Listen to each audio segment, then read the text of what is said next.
Noviembre de 1989. Un inesperado acelerón de la historia provoca el desmoronamiento del ya resquebrajado bloque soviético. La multitud de berlineses que cruza el muro, que hasta entonces separaba los dos estados alemanes, simbolizaría para siempre este acontecimiento. ¿Quién podía imaginar que menos de 2 años después, los ciudadanos una vez más derribarían las estatuas de Lenin en el mismo lugar donde había nacido el comunismo? Este otro símbolo quedará indisolublemente unido a la desintegración de la Unión Soviética. Entre estas dos fechas se había producido una cadena de acontecimientos que algunos calificaron de impredecibles y otros de inevitables.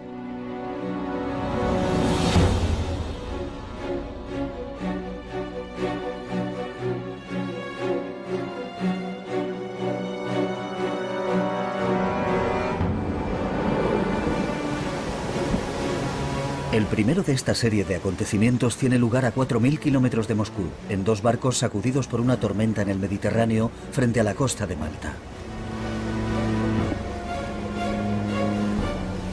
Es la primera reunión entre Mikhail Gorbachev, secretario general del Partido Comunista de la Unión Soviética, y George Bush, recién elegido presidente de los Estados Unidos. Fue muy divertido porque había una tormenta tremenda y no conseguían que se acercaran los barcos y Bush se mareó y Gorbachev se mareó y todo el mundo estaba mareado. Los dos hombres que intentaban encontrarse en aquel mar enardecido eran los líderes de las dos grandes superpotencias del planeta. George Bush, presidente de los Estados Unidos desde hacía menos de un año, había sucedido a Ronald Reagan, el hombre que se refería a la Unión Soviética como el imperio del mal y que había llevado el enfrentamiento nuclear con el bloque soviético a un punto crítico. ¿Continuaría Bush con la política de su predecesor? Mikhail Gorbachev había sido el secretario general del PQS desde 1985. Entonces tenía 54 años. Había introducido un espíritu más joven en el liderazgo del partido y había emprendido reformas radicales. En política exterior levantó el telón de acero, permitiendo a países satélites de la URSS como Polonia, Hungría y Checoslovaquia tomar las riendas de sus destinos nacionales. En política interior, inició la democratización del país lanzando 2 conceptos revolucionarios, glasnost y perestroika. Glasnost quiere decir libertad de expresión. Perestroika significa reestructuración de la política económica y del sistema social. La gente pregunta, ¿qué es la perestroika? Pues bien, es hacer nuestro trabajo en serio. En eso consiste la perestroika. Consiste en ayudar a los demás, en trabajar hombro con los demás. Eso es el socialismo. En cuanto Gorbachev dijo ya podéis hablar en voz alta, fue el fin. Después de aquello ya no había forma de detener el proceso ni de volver atrás. Era demasiado tarde. Todo se precipitó desde aquel momento. Pero en 1989 el resultado no era convincente.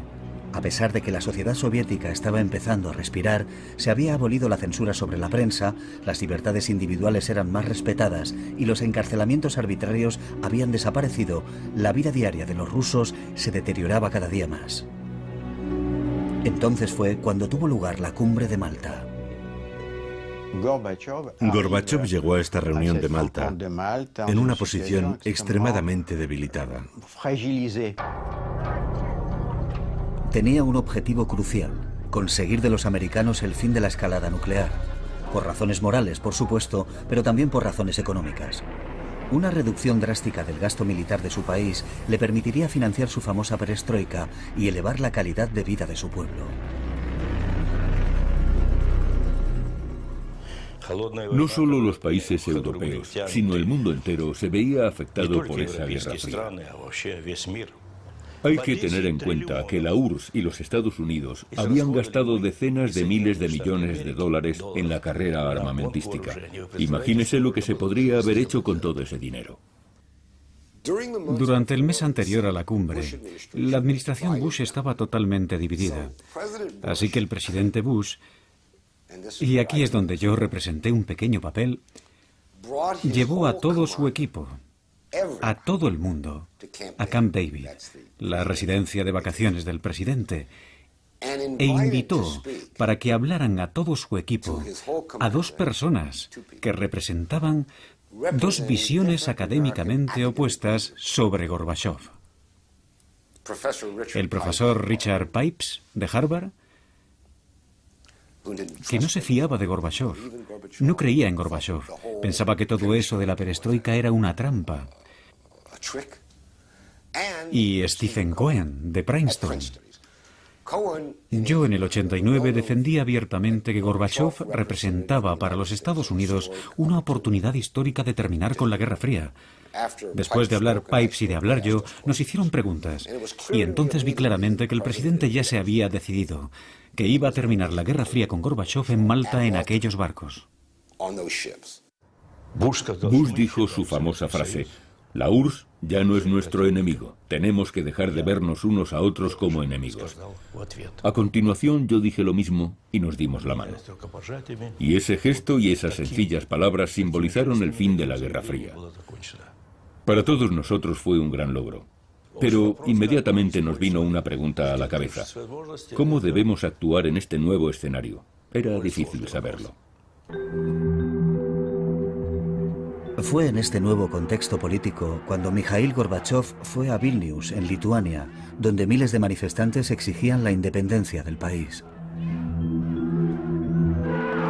Fue acompañado de su esposa Raisa para evaluar una situación que estaba empezando a ser peligrosa, ya que Lituania era parte integrante de la Unión Soviética. Junto con los otros dos estados bálticos, Letonia y Estonia, Lituania había sido anexionada a la Unión Soviética en 1940. Cuando Mikhail Sergeyevich Gorbachov vino aquí, yo le acompañé a todas partes. A las calles, a las plazas, a reuniones con los intelectuales. Y él siempre hacía la misma pregunta: ¿realmente queréis separaros de la Unión Soviética? Y siempre recibió el mismo rotundo sí. ¿Qué otra respuesta podían darle más que un sí? Era evidente. De vuelta en Moscú, Mikhail Gorbachov transmitió una conclusión diferente del viaje a sus colegas de partido. Cuando Gorbachov volvió de Vilnius, se dirigió al Politburó con entusiasmo. Dijo: todo va bien. Quieren seguir con los rusos y continuar en la Unión Soviética. No hay ningún problema. Sin embargo, 2 meses después, Lituania declaró su independencia unilateralmente. Por primera vez en la historia de la URSS, una de sus repúblicas se independizaba. Era un acontecimiento de gran importancia porque probablemente tendría un efecto contagioso. Mikhail Gorbachov intentaba ganar tiempo, pero tenía que respetar las reglas que había establecido al llegar al poder. Lo que le importaba a Gorbachov, y lo que para mí es la prueba de sus excepcionales cualidades, era mantenerse fiel a unos principios morales, la aversión al uso de la fuerza. Debido a su formación como abogado, consideraba incuestionable la supremacía de la ley. Juro solemnemente servir a los pueblos de nuestra nación, actuar en el estricto cumplimiento de la Constitución. A fin de continuar con sus reformas legalmente, Gorbachov se hizo elegir presidente de la URSS por el Congreso de los Diputados del Pueblo. En la misma línea, abolió el monopolio político del Partido Comunista e introdujo un sistema multipartidista en la Unión Soviética. Todo se debía reformar radicalmente.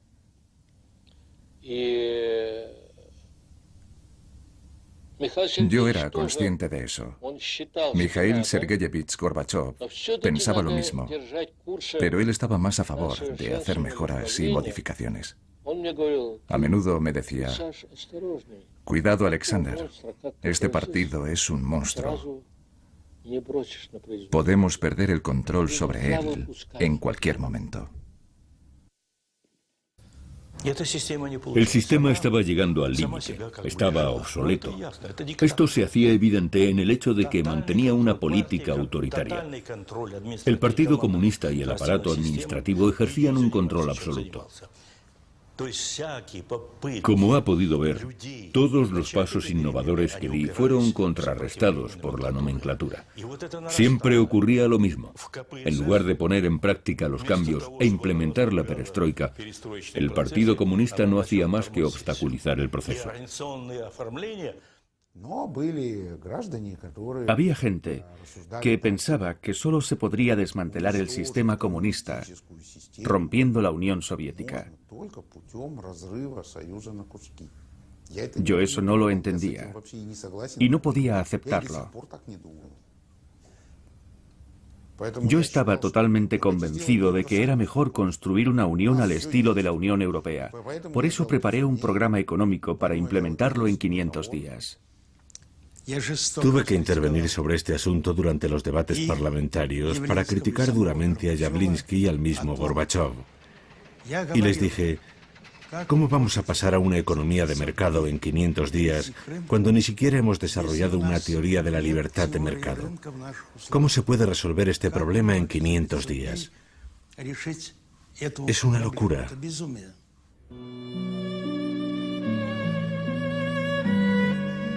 De hecho, el presidente Gorbachov se enfrentaba al eterno dilema. ¿Son compatibles el marxismo y el capitalismo? En otras palabras, ¿se puede aplicar la libertad de mercado dentro de una economía controlada? La perestroika, que había sido concebida para resolver este problema, no tuvo el efecto esperado. Abrir la puerta a la competencia comercial fue un fracaso porque se mantenían los precios fijos y los nuevos productores independientes no estaban interesados en vender con pérdidas. El resultado fue una caída de la producción, estantes vacíos en las tiendas y una escasez general de todo tipo de productos. No hay nada en los mercados ni en las tiendas. Nos pasamos el tiempo de aquí para allá buscando algo que comer. No hay comida de ningún tipo. ¿Cuándo va a acabar con esta situación? Esa no es la clase de pregunta que tiene que hacerle a Mikhail Sergeyevich. Gorbachev ya estaba hablando de la necesidad de liberalizar los precios de productos indispensables 2 meses después de ser elegido. Pero cuando más se acercaba el momento de tomar una decisión, de asumir sus responsabilidades, más se alejaba la pluma del papel. Mikhail Gorbachov aplazaba las decisiones y finalmente renunció a su programa, pero ya era demasiado tarde.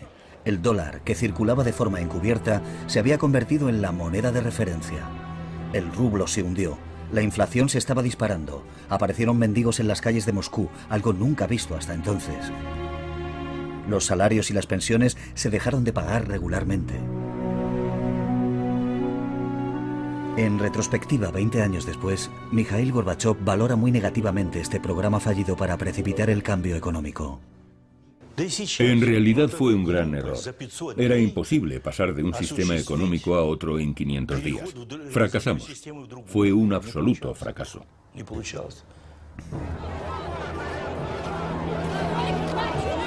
El fracaso fue tan rotundo que el 1 de mayo de 1990, por primera vez en la historia de la Unión Soviética, un líder del país se vio obligado a retirarse de la tribuna oficial de la Plaza Roja por los abucheos de la multitud. Fue entonces cuando un hombre que había permanecido arrinconado durante varios años saltó a primera línea, Boris Yeltsin. Era un alto funcionario, un importante apparatchik provincial apreciado por su eficacia y su franqueza, y había sido primer secretario del partido en Moscú antes de ser apartado por Gorbachov por criticar la lentitud con que se estaba poniendo en práctica la perestroika. Tengo que reconocer que el nombramiento de Yeltsin fue un error colectivo del partido. Lo discutimos a fondo. ¿Debíamos aceptarlo entre nosotros o no? Me dijeron, Mikhail Sergeyevich, podemos confiar en él. Debería formar parte de nuestro equipo. No dudará, tomará decisiones. Así que lo aceptamos. ¿Y en qué acabó todo? Bueno, eso ya lo sabe. Elegido diputado del pueblo y a la cabeza de los reformadores comunistas, Boris Yeltsin no dejó pasar ni una sola oportunidad de mostrar su hostilidad hacia Gorbachov. En el Parlamento era blanco habitual de sus ataques. Ha llegado el momento de presentar a la sociedad una imagen objetiva de la situación. Eso es lo que Mikhail Gorbachov podría haber hecho. Él fue quien proclamó la perestroika y, por supuesto, sobre él recae la máxima responsabilidad de la crisis que estamos sufriendo. La política exterior de Gorbachov fue tan criticada como los fracasos de la perestroika. Se le acusó de haber capitulado ante las potencias occidentales, no solo por no negociar seriamente la salida de las tropas soviéticas de Alemania Oriental, sino por otra cuestión mucho más importante. Bush, la administración Bush, dijo a Mikhail Sergeyevich: todos estamos de acuerdo en que Alemania se debe unificar. Esta cuestión no se puede demorar por más tiempo. Hay que hacerlo, por justicia histórica. Pero ¿qué hacemos con la Alemania unida? ¿Qué hacemos con ella? ¿Dónde la ponemos? Una solución era integrar a Alemania en la OTAN para poder controlarla, pero a Gorbachov no le gustaba la idea. Era una capitulación excesiva, una concesión demasiado grande. Entonces le ofrecieron a Gorbachov, o él lo pidió, no recuerdo bien, que si Alemania entraba en la OTAN no avanzaría más hacia el este. En otras palabras, la OTAN se acabaría en Alemania, no pasaría de allí. Se le hizo esa promesa a Gorbachov, pero él cometió un error. Confió en los americanos. De hecho, era evidente que los polacos, los húngaros y los checos harían lo que fuera necesario para entrar en la OTAN, extendiendo así los límites de la organización hasta las mismas fronteras de la URSS. Cada vez más debilitado, sin embargo, Gorbachov obtuvo una gran victoria al ser reelegido sin dificultad secretario general en el 28º Congreso del Partido Comunista.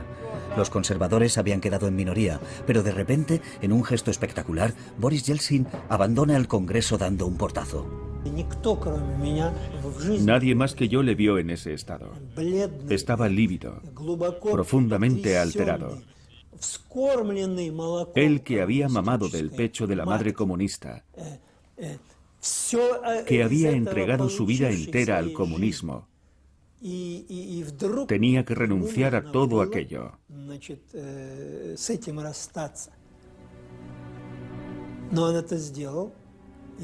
Recuerdo aquel momento en el salón de congresos del Kremlin. Se le vio de espaldas, alejándose por el pasillo de aquel centro de poder, donde hasta hacía poco había sido implacable, todopoderoso, y ahora no era nada. Pero en realidad, al marcharse así, iba a conseguir un poder en potencia aún mayor. En el otoño de 1990 la situación era esta. Los demócratas habían dado la espalda a Gorbachov por abandonar el programa de los 500 días. Y los comunistas también le habían retirado su apoyo porque pensaban, ¿de qué nos sirves ahora, después de todo lo que nos has hecho? Así que estaba en la cuerda floja. En este vacío, el presidente Gorbachov se ve obligado a elegir. Dado que no es posible llegar a un acuerdo con Yeltsin por razones tanto políticas como personales, se vuelve hacia los comunistas, aunque estos le culpan de haber acabado con el monopolio de su partido. Ese otoño forma con ellos un equipo de hombres fuertes. Nombra a Boris Pugo ministro del Interior, a Dmitry Yasov ministro de Defensa y a Vladimir Kryuchov director del KGB. Pero además hace nuevas concesiones a la línea dura, nombrando a Gennady Yanayev vicepresidente y a Valentín Pavlov primer ministro. Este cambio de dirección fue tan radical que su más fiel compañero de armas, Eduard Shevardnadze, presentó la dimisión. Esto es la llegada de la dictadura y lo declaro con toda solemnidad. Nadie sabe lo que será esta dictadura, ni quién será el dictador, ni cuáles serán sus prácticas. Pero tengo que decir esto. Presento mi renuncia. Y lo hago como un gesto de protesta contra esta dictadura. Gracias.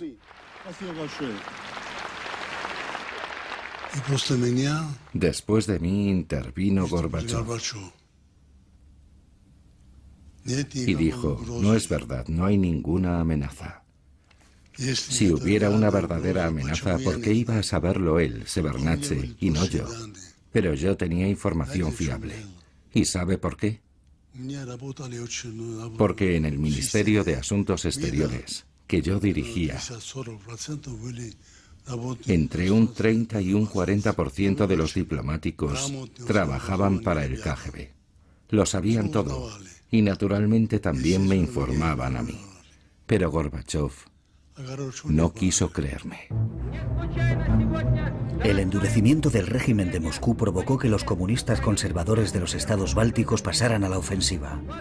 Se lanzaron a las calles de Vilnius y Riga para exigir que sus países permanecieran en el bloque soviético. Y chocaron con los independentistas. La tensión crecía. Hubo concentraciones de 100.000, 150.000 personas. No se veía dónde terminaba la multitud. Llegaban más allá del horizonte.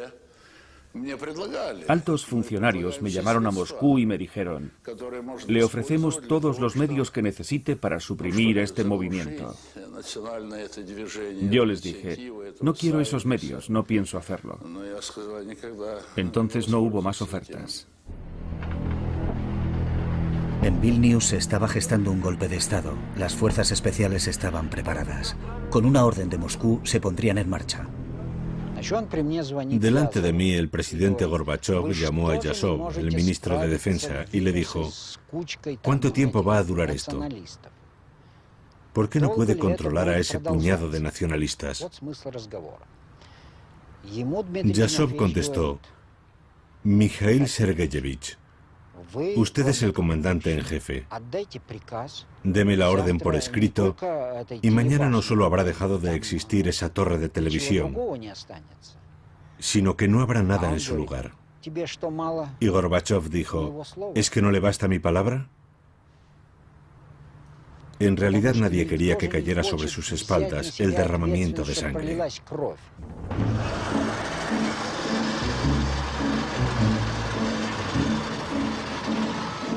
Las consecuencias de la indecisión respecto a los más altos niveles del Estado no tardaron en producirse. Las fuerzas de élite alfa tomaron los edificios públicos de Vilnius y atacaron a los nacionalistas que se habían atrincherado en el edificio de la televisión. Hubo 14 muertos y 700 heridos. Hechos similares se produjeron en Riga, donde hubo 4 víctimas mortales. Gorbachov reaccionó de inmediato, algo que no era nada habitual en los líderes soviéticos. Lamento profundamente los trágicos hechos que han tenido lugar recientemente en Lituania y en Riga. Y expreso mis más sinceras condolencias a las familias afectadas por esta tragedia. Las noticias de las muertes de Riga y Vilnius tuvieron un profundo efecto en la URSS y en todo el mundo occidental.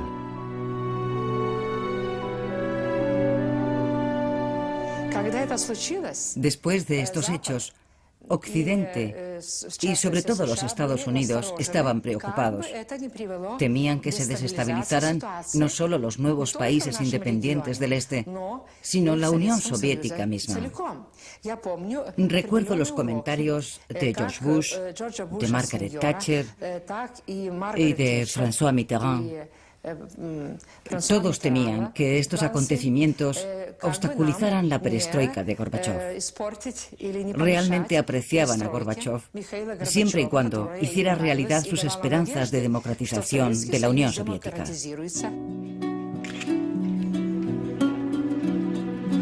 Dando un paso más en el largo camino hacia la democracia y en un intento de retomar las riendas de la situación, el presidente Gorbachov decide organizar un referéndum, el primero y a día de hoy el último en la historia del país. Se preguntó a la población si se debía reformar la URSS con un nuevo tratado a definir en el futuro.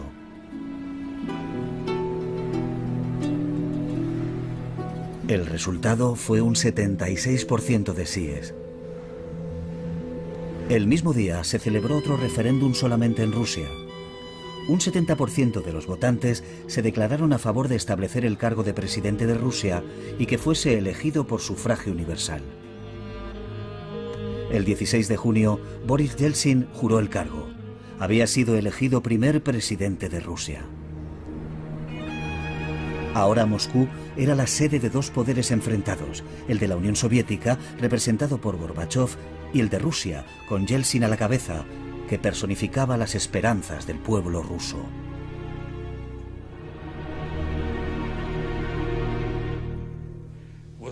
Si había contradicciones entre Gorbachov y Yeltsin, no eran muy profundas. Lo que les impulsaba a los dos era la lucha por el poder, la lucha por el puesto del número uno. De eso se trataba en realidad, y eso era sobre todo lo que los enfrentaba.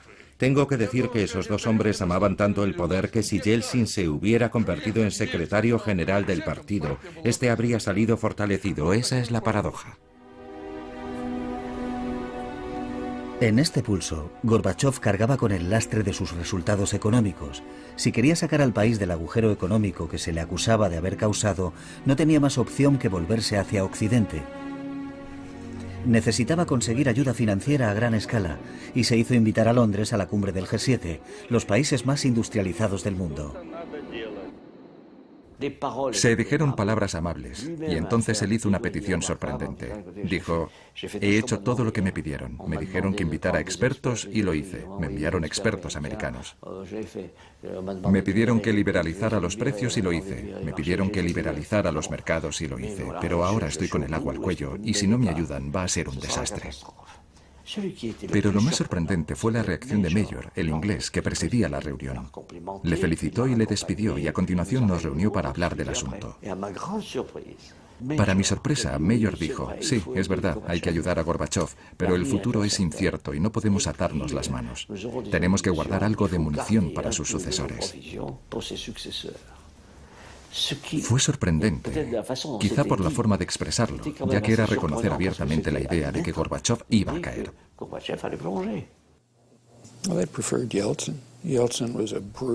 Preferían a Yeltsin. Yeltsin era un líder duro y brutal, claramente opuesto a la democracia, que para ellos podía mantener a Rusia controlada. Gorbachov estaba avanzando en una dirección que podía haber intentado llevar a Rusia hacia la democracia, la socialdemocracia, hacia la independencia en un sentido que a Occidente no le gustaba. Ellos preferían que hubiera un dictador inflexible que hiciera lo que ellos quisieran. Si el G7 hubiera dado a Gorbachov un gran paquete de ayuda económica, financiera y crediticia, no habría habido ningún intento de golpe. Jamás se habrían atrevido a enfrentarse a Gorbachov si hubieran tenido un paquete de ayuda económica de 20.000 millones de dólares. Jamás se hubieran atrevido. De vuelta de Londres con las manos vacías, Mikhail Gorbachov sabe que su posición política pende de un hilo. Se acercan las vacaciones de verano y circulan rumores de un golpe de Estado. Rumores fundados. Era evidente que se estaba gestando un golpe. Hacía tiempo que un pequeño grupo de hombres, todos cercanos al presidente Gorbachov o miembros de su gobierno, lo estaba preparando. Empezó en diciembre del 90. No nos reuníamos todos. Nos veíamos en pequeños comités. El país se iba encaminando al desastre y había que tomar medidas extraordinarias para detener aquel proceso. Estábamos respaldados por la Constitución de la Unión Soviética y el referéndum de marzo, en el que el pueblo había dado un rotundo no a la destrucción de la Unión Soviética.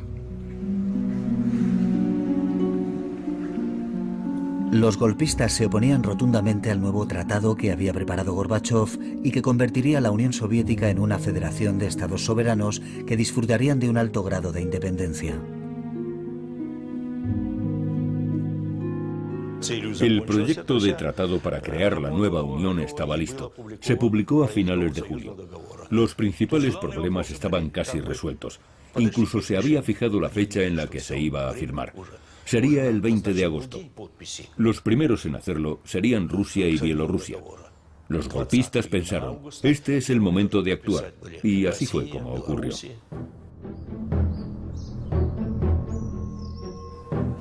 El 18 de agosto, mientras Mikhail Gorbachov, su esposa Raisa y su familia descansaban en la residencia presidencial de Crimea, ocurrió un hecho preocupante. El Ministerio de Defensa cortó la electricidad y el teléfono de la residencia presidencial. Los militares me dijeron que habían recibido la orden. Así fue como ocurrió. Y abandonaron la residencia. Mientras tanto, cruceros de la Armada Soviética patrullaban abiertamente a lo largo de la costa. La idea era crear una sensación de tensión en la residencia.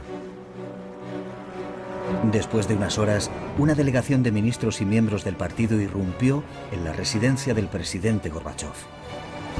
Sin más preámbulo, le exigieron que declarase el estado de emergencia en el país, lo que de hecho justificaría el golpe de Estado. Gorbachov respondió reafirmando los principios constitucionales. Es muy sencillo. Les dije a los golpistas, muy bien, reunid al Congreso del Pueblo. Entonces podréis expresaros ante ellos. Y yo haré lo mismo. Después tomaremos la decisión que sea necesaria. Y me dijeron, en ese caso, firme su renuncia. Y me negué. Me resistí a ceder ante los golpistas y a darles mi apoyo. Ellos querían que los apoyara. Así fue como sucedió realmente.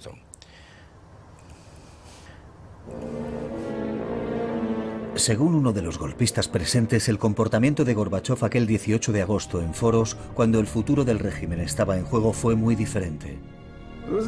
Sabe, yo estaba allí y sé cómo se comportó Gorbachov.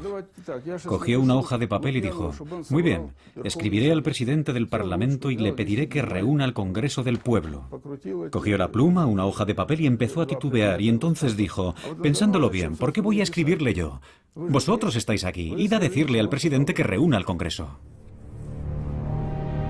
Otro asistente vio un apoyo tácito al golpe en la reacción de Gorbachov.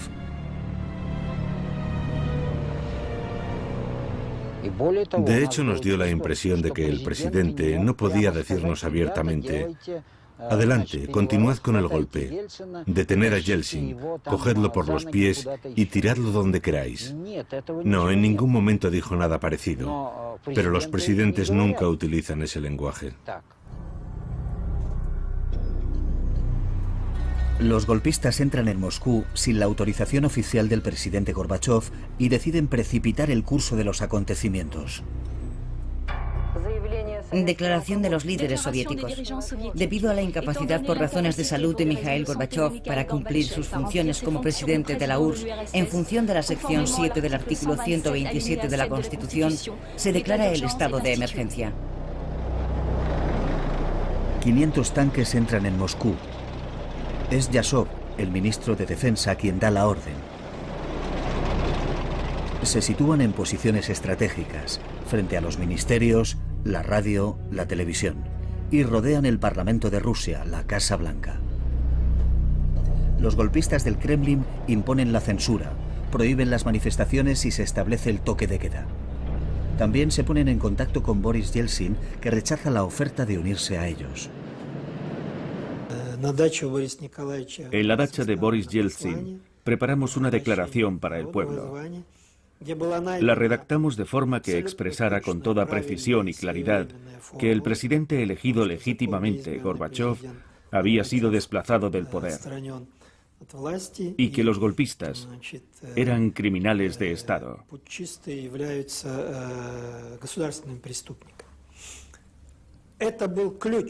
Aquella fue la clave de lo que ocurrió en los 3 días siguientes. Esa única frase. Era una declaración dirigida tanto a la comunidad internacional como al pueblo de nuestra nación.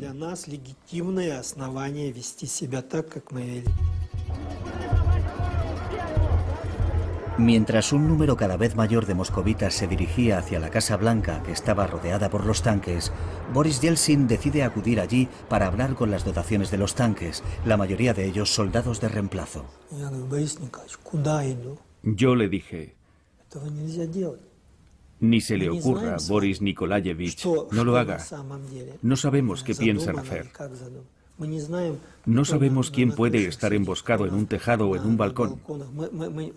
No puede hacerlo. Él se volvió y dijo, dame el texto de la declaración. Yo seguí intentando convencerle para que cambiara de idea. Pero 5 o 6 minutos después, Yeltsin se había subido encima de un tanque y varios de nosotros subimos con él. Dado que no tengo acceso a la televisión ni a la radio, voy a leer esto. A los ciudadanos de Rusia. La noche del 18 al 19 de agosto de 1991, el presidente electo, según la ley, fue apartado del poder. Por ello tenemos que declarar a ese supuesto comité fuera de la ley.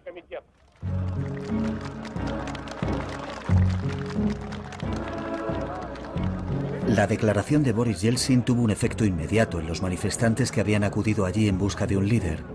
Los jóvenes soldados que pilotaban los tanques no sabían cómo reaccionar. Todo empezó a ir mal para nosotros cuando Yeltsin y su gente, los Popov, los Sobchak, etc., todos esos traidores nacionalistas, no hay otra palabra para definirlos, llevaron a casi 100.000 personas ante la Casa Blanca. Aquello hundió el barco sin remedio. A las 5 de la tarde los golpistas aparecieron en público por primera vez. Gennady Yanayev ofreció una rueda de prensa, acompañado por 5 hombres, ministros y dignatarios del partido, todos ellos nombrados por Gorbachov. Deseo anunciar que el Comité Administrativo del Estado de Emergencia en la Unión de Repúblicas Socialistas Soviéticas es plenamente consciente de la gravedad de la crisis que atenaza nuestro país. Debido a la incapacidad de Mikhail Gorbachov por razones de salud para desempeñar sus funciones como presidente de la Unión de Repúblicas Socialistas Soviéticas, yo asumiré temporalmente las funciones de presidente. En Crimea, Mikhail Gorbachov y su séquito, que habían seguido el desarrollo de los acontecimientos en la televisión del encargado de la residencia, comprenden cuáles son las intenciones de los golpistas. Raisa estaba conmocionada después de ver la rueda de prensa. Se veía cómo le temblaban las manos a Yanayev. Gorbachov dijo entonces que ahora los golpistas intentarían adaptar la realidad a sus mentiras acerca de su estado de salud, que iban a intentar envenenarle. Desde aquel momento se negó a comer nada que viniera de la cocina de la residencia. Privado del contacto con el mundo exterior, Mikhail Gorbachov, que temía por su vida, grabó una declaración con una videocámara. Hemos recuperado este excepcional documento de unos archivos.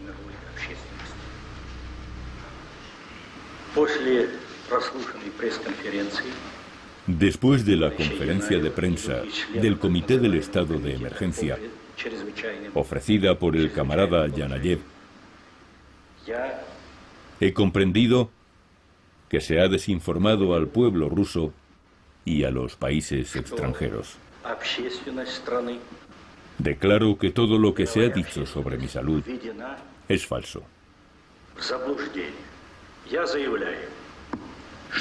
Esta mentira ha servido para efectuar un ataque contra la Constitución. Se está impidiendo al presidente electo realizar sus funciones. No solo eso. La residencia de Crimea, donde estoy pasando mis vacaciones, está rodeada por soldados. Estoy detenido.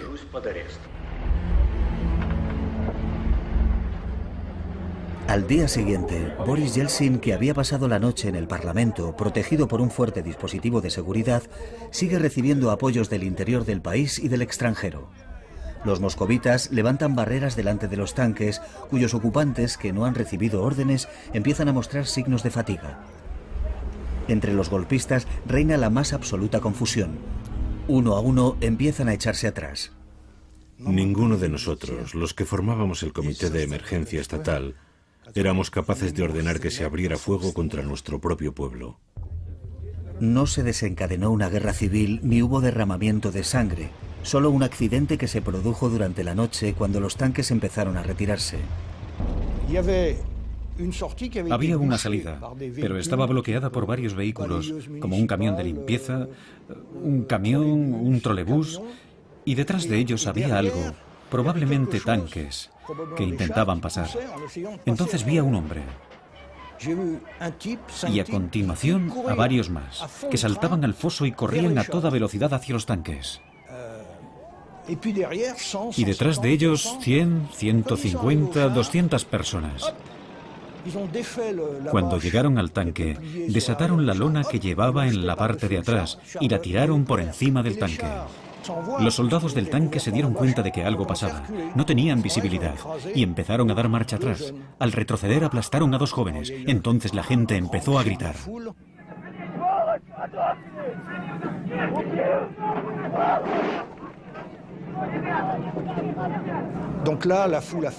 Los soldados salieron del tanque, pero nadie les agredió. Al contrario, la gente les decía: hermanos, ¿qué ibais a hacer? ¿Qué ibais a hacer?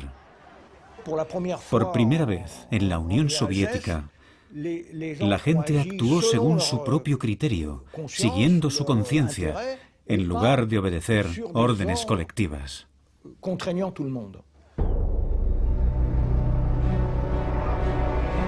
La mañana del 21 de agosto se levantó el estado de emergencia. Los golpistas se rindieron. Los tanques regresaron a sus acuartelamientos en medio de la celebración popular. Había llegado el momento de llevar a Gorbachov de vuelta a Moscú. Presos del pánico, los golpistas habían decidido enviar a Vladimir Khrushchev y a otros a Crimea. Pensaban que si se mantenían cerca de Gorbachov podrían evitar las consecuencias del conflicto que habían provocado.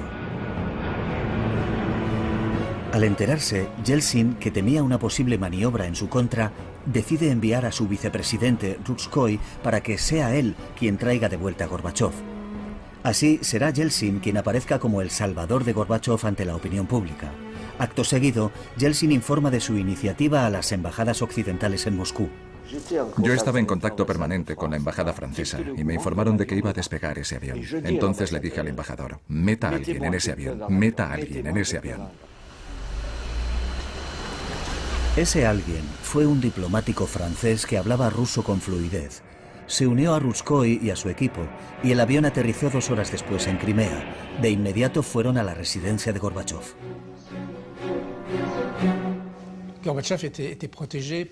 Gorbachov estaba protegido por una pequeña unidad que nos llevó junto a él, su esposa Raisa y su equipo. Pero los golpistas ya estaban por todas partes. Yo le dije que nosotros estábamos a favor de lo que había hecho y que estábamos allí para llevarle de vuelta a Moscú, lo que fue un alivio para él. Era su esposa la que estaba muy afectada, daba pena verla. Ruzhskoy les dijo: hemos venido a liberarles. El problema era que Khrushchev y los golpistas seguían allí, y ellos también querían llevarse al presidente Gorbachov en su propio avión a Moscú. Gorbachov nos dijo: gracias amigos, pero ya han venido a buscarme, así que volveré en su avión. Haremos las maletas esta noche y volveremos mañana por la mañana. Pero nosotros, el equipo de Yeltsin, le dijimos: ni hablar, se viene con nosotros ahora mismo. A pesar de sentirse tentado de regresar con los golpistas, Gorbachov accedió a subir al avión que había enviado Yeltsin, aunque era consciente de lo que iba a ocurrir. Gorbachov estaba hundido. Su estado mental no era el de siempre. No sabía qué decir. Todo su cuerpo estaba temblando. Y yo sabía por qué. Porque se había dado cuenta de que lo iba a perder todo.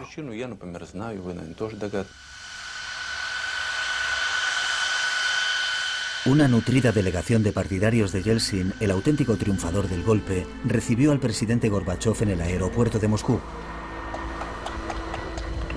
Él mantuvo la compostura.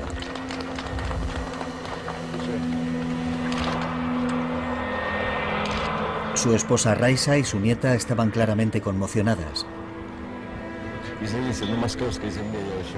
Gorbachov condenó rotundamente el golpe, pero no pudo evitar dar las gracias a su liberador. Estoy profundamente agradecido al pueblo de Rusia y a su presidente, Boris Nikolayevich Yeltsin, por su inquebrantable apoyo ante este movimiento.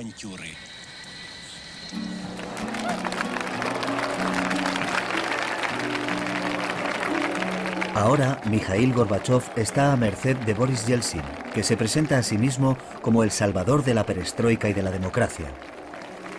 Y ante el Congreso de los Diputados del Pueblo no tarda en darle a su rival el golpe de gracia. Muestra el texto de un decreto que suspende las actividades del Partido Comunista, argumentando que no se ha podido determinar el papel exacto que ha jugado el equipo de Gorbachov en el golpe. Uno de los diputados llega aún más lejos. Dado el papel que el Partido Comunista ha protagonizado en el golpe, ¿está de acuerdo en que debería ser disuelto y considerarlo como una organización criminal?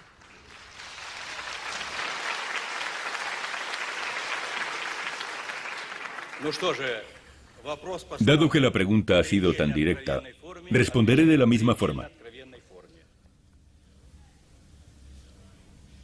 Cuando propone la disolución del Partido Comunista como una organización criminal, no estoy en absoluto de acuerdo.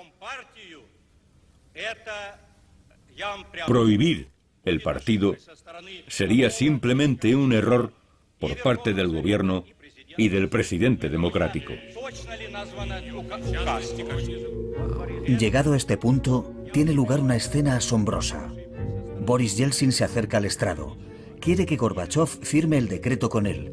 El presidente se resiste. Yeltsin insiste. Gorbachov se niega.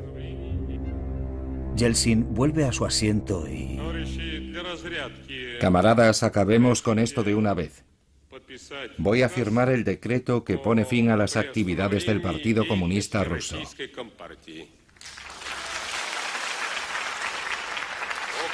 El decreto está firmado.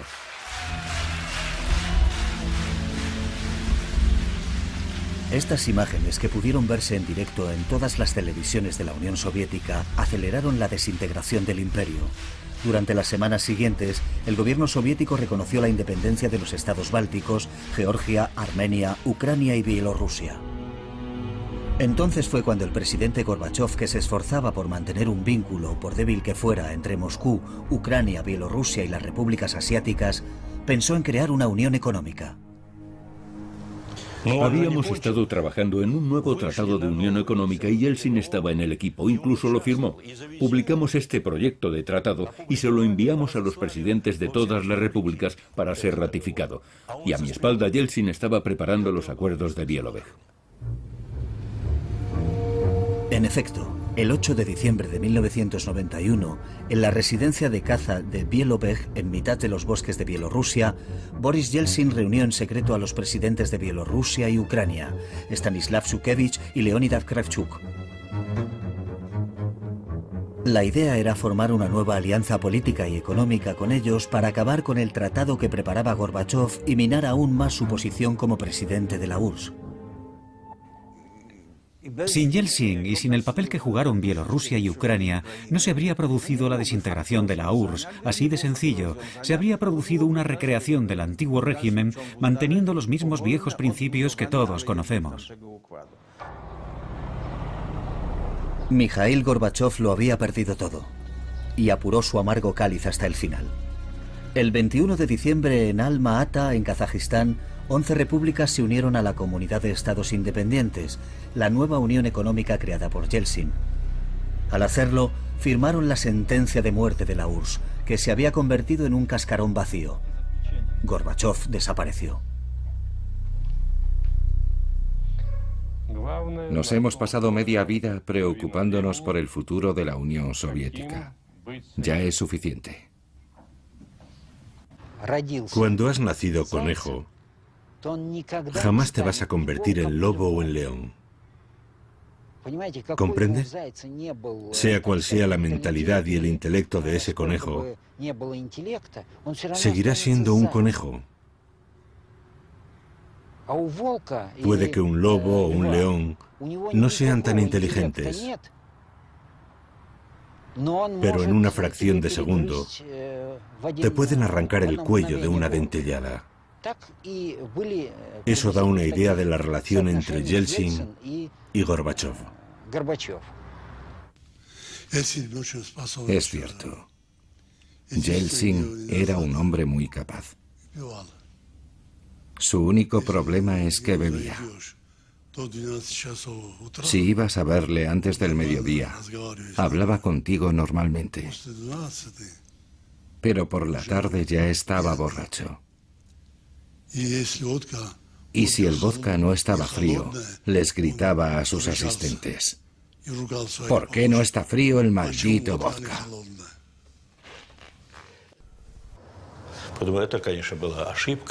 Yeltsin era un hombre inteligente y valiente. Incluso tenía buenas ideas. Pero era un aventurero. En el Kremlin, Gorbachov ya solo presidía las oficinas cada vez más vacías que el aventurero Yeltsin estaba ansioso por ocupar. Gorbachov, el aparachic convertido en demócrata que creía sinceramente en la reforma del comunismo, el hombre que había acabado con el miedo que sustentó el sistema soviético durante más de 70 años, ahora era acusado por su pueblo de cobardía, indecisión y debilidad. Pero entonces, ¿cómo pudo un hombre tan débil iniciar la perestroika? Dígamelo. ¿Cómo pudo iniciar un cambio en el régimen social? La glasnost, la democratización de la vida parlamentaria, el fin de la Guerra Fría, el fin de la represión política, el fin de la represión religiosa. ¿Cómo? Dígamelo. ¿Se da cuenta de la maraña de contradicciones en la que estábamos sumidos entonces? El 25 de diciembre de 1991 a las 7 de la tarde, abandonado por todos, Gorbachov leyó su carta de renuncia.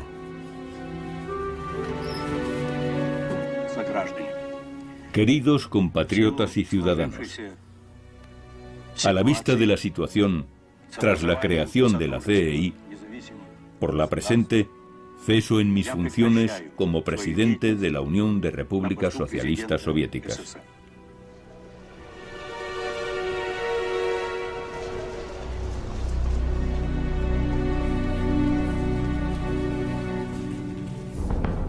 La firma de Mikhail Gorbachov al pie de su carta de renuncia aún no se había secado cuando, no muy lejos, en el Kremlin, se arriaba la bandera de la URSS. Había ondeado durante 74 años sobre el mayor imperio del siglo XX. Fue sustituida por la bandera tricolor de Rusia. Una nueva era comenzaba con promesas de democracia, desarme global y respeto por los derechos humanos. El tiempo ha pasado y ya sabemos qué ha sido de esas promesas.